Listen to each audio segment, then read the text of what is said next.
My name is Jackie Henderson. I'm a holistic mental health counselor. I work in a hospital and acute care behavioral psychiatric unit. I also am a dancer and choreographer and have a holistic fitness studio. And I am really honored to be here. I met Charlie just through emails and through connecting. I sent her my video, which I'm going to share with you guys. But what I wanted to say before I present the video is my shirt says comfort zone. And then we move out of the comfort zone and we take up space. And everything I've heard today from every presenter, and even sitting at the table with all the people, is that's what we're doing. So I'm wondering how many people were in their comfort zone yesterday, and now you've been inspired by all these amazing women, and now you want to work on your branding, and you want to work on all your projects and really conquer your limiting beliefs. How many people are ready to do that? You can make louder noise than that. Make some noise. So that's what this is all about. It's women in unity. It's women coming together, empowering women. And it really, the goal is to level up and take us to a whole new place, right? We want to just take our brand and put it out into the world. We want to take our space among all the industries that we're involved in. So what I've done is I created this video. It's called Women in Unity, and it have 60 women who have all joined together. And the goal of the video was to show unity through story and through dance. And I asked these women, who are not all professional dancers, they're just regular ladies that wanted to get involved, to dance and come together and just be optimistic and show what they can do when women come together in optimism and show their resilience. And I hope you really enjoy it. We'll talk a little bit after. So here's Women in Unity. All right, everybody spread out. Everyone can do this part. I'm creating a video that empowers women. It's women in unity joining together. Wonder Woman. Through dance, through personal story, and to show the world that when women come together in unison and in unity, we have a lot of power. Here's one. The main reason I wanted to get involved was just from the word woman's unity, those two words. When I first came in, it was a little bit unnerving. I wasn't sure what to expect, to be honest with you. First of all, I was so impressed at how many people showed up. When I walked in the first day and saw 50 people here, I was like, oh my God. I have been a lifelong dancer. We have people that have been dancing their whole lives and people that hardly ever dance ever in their lives. That was really good for 1 hour. Some are hairdressers, some are office corporate women, some are nurses, some are just dance teachers, some are school teachers. Everyone has a story to tell. I was a person of the 60s, very idealistic about changing the world. When I graduated college, I saw that the path was very limited in terms of what women could really do, particularly in the field that I wanted to go into, or frankly in any professional field. I was in abusive relationships and I didn't even know it because it's that norm, you know? It's that norm of oh, well, this is how men treat women. No 4-year-old asked to be beaten. That's insane. No 16-year-old virgin wants to be raped. Nobody marries someone thinking that it's going to be abusive and violent and they're going to live in fear. I was born at a time when there wasn't too much for a woman to do in those days. There wasn't that much for especially at my age. And I remember sitting at the dinner table with my dad, who was on the state police, and he said, "Have you ever considered being a police officer?" And I actually laughed, and I'm like, police officer? Because you have to remember, this was in 1980. I had a 19-year marriage that ended about 2.5 years ago in domestic violence. And the past 2.5 years has been just picking up the pieces. So many women I know were harassed, but we didn't call it that. It was our fault that we led someone on, or because we dressed provocatively. I was just in a domestic violence situation. Yeah, so that is the biggest thing in my life that I have overcome. I was a single mother And I went from being that single mother to being a lieutenant on the state police to the director of security. Like, you can do anything you want to do as long as you have that ambition and you want to achieve that. I got involved in this project because it is so important for women to have a voice. We need this. We as women need this. We need to be unified. We need to show people how strong and resilient that we can be. It's made me recognize that I'm capable of a whole lot more than I originally thought. Nowadays, there's a woman that she can go out and work, and she can do what she wants, and she's strong and positive, and she can says, I can do it.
You smiled at me and really eased the pain.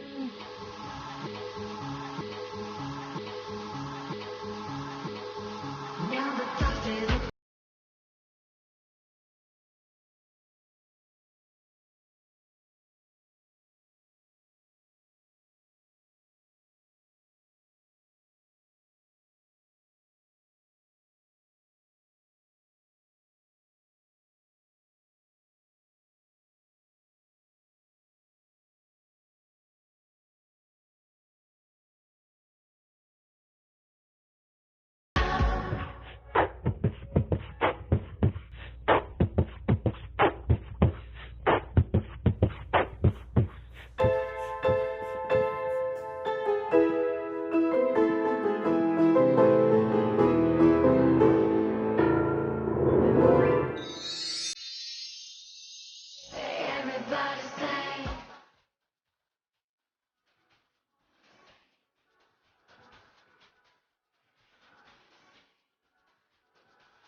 What do you think?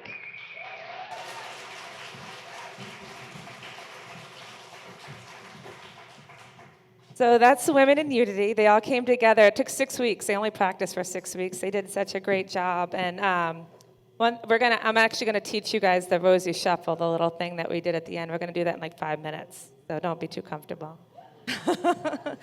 But I just want to say real quickly and just talk a little bit about insecurity.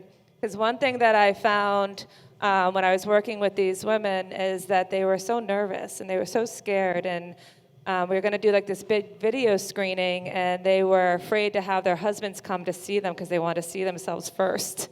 I was like, well, I'm pretty sure your husband probably saw you at your worst already. So I think the video is not going to be a problem. But they were so insecure. And one thing that I've learned with the insecurity, I really kind of got so curious about this, like what is going on? Like even like throughout the day, listening to people saying, it's just like we get so small. We back away. So insecurity actually isolates us. It makes us separate. Think about when you first came in and you didn't know anybody, kind of felt a little separate, and then you kind of break that ice and introduce yourself, But it does separate us. And so I really did a little more work on this insecurity thing. And there's 2 definitions of insecurity. And the first one is one that you probably know, lack of security, lack of confidence. But the second one I found really fascinating is lack of protection and danger. And I thought that was really interesting because we talked earlier this morning, remember we were talking about fight or flight, freeze. When we're in danger, we're either going to run, we're going to fight, or we're going to collapse, right? So think about when you're faced with a challenge or something new and you don't know if you can do it. Can I do that?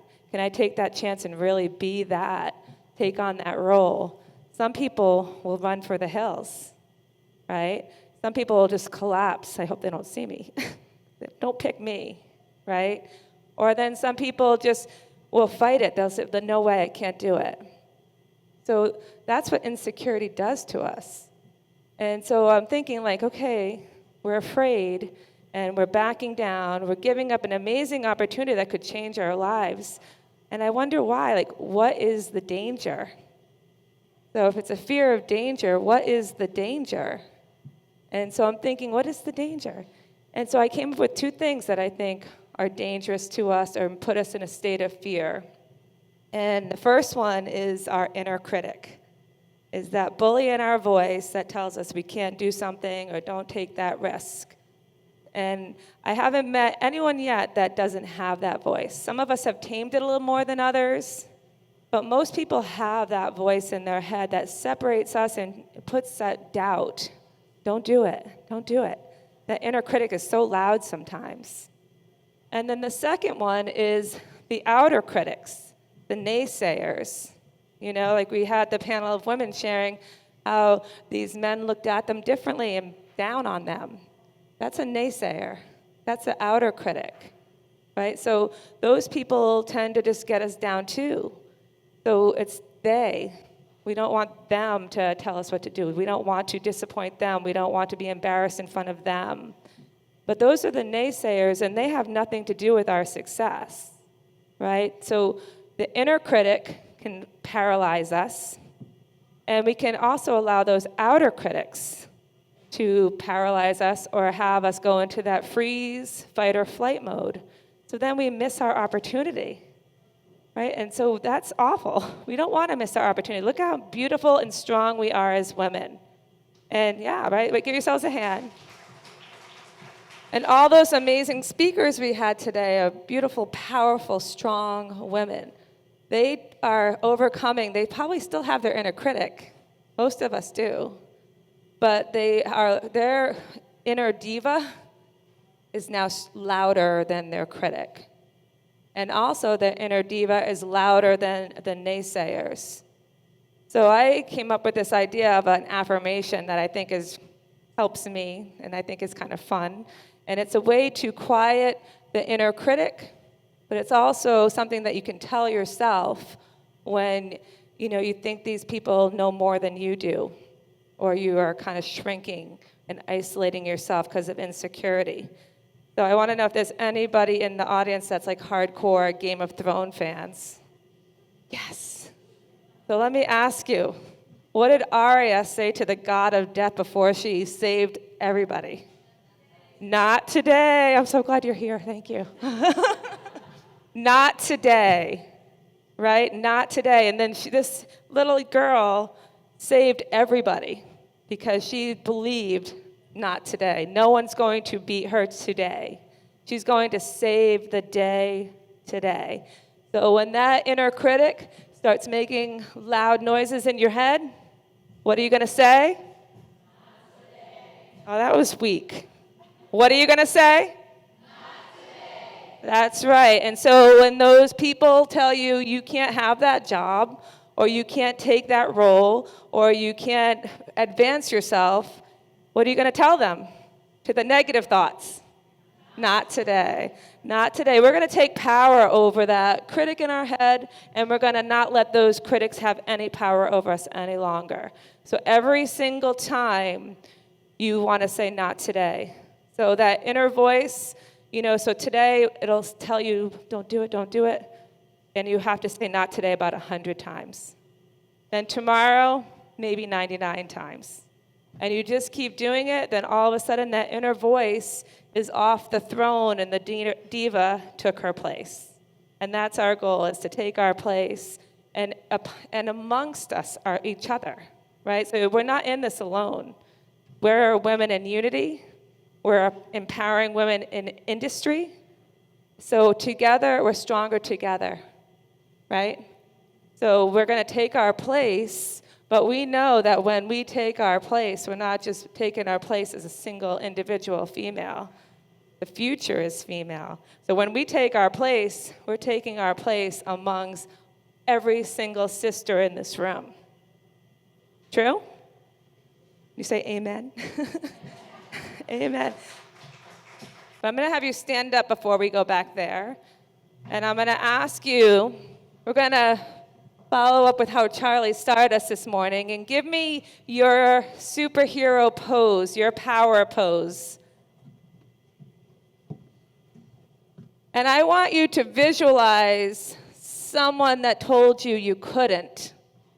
And I want you to say as loud as you can, not today. Ready? Go. Right. I want you to think of that voice in your head, what it always tells you. You can't do it. That's scary. Don't take that chance. Be quiet. And what are we going to tell it? All right. So give yourselves a round of applause.